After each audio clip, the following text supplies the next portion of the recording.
આપ્યું છે। આપને જણાવી દઈએ કે એસઆઈટીની કાર્યવાહી યોગ્ય દિશામાં થઈ રહી છે તેવું નિવેદન ગોવિંદ પટેલે આપ્યું છે। રાજકોટ અગ્નિકાંડને લઈને નિવેદન આપ્યું। દોષિતોના મૂળ સુધી એસઆઈટી જશે અને કાર્યવાહી પણ કરવામાં આવશે।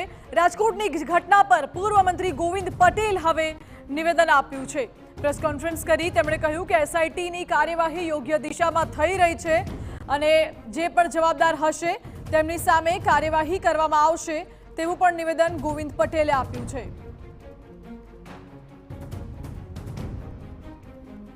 મહત્વનું છે કે રાજકોટની આ દુર્ઘટનામાં અગ્નિકાંડમાં 27 લોકો જીવતા હોમાઈ ગયા હતા।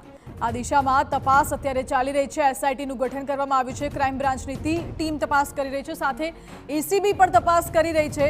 જે અધિકારીઓના નામ ખુલ્યા છે, 6 જેટલા આરોપી અધિકારીઓના નામ ખુલ્યા છે, તેમના વિરુદ્ધ પણ કડક તપાસ કરવામાં આવી રહી છે।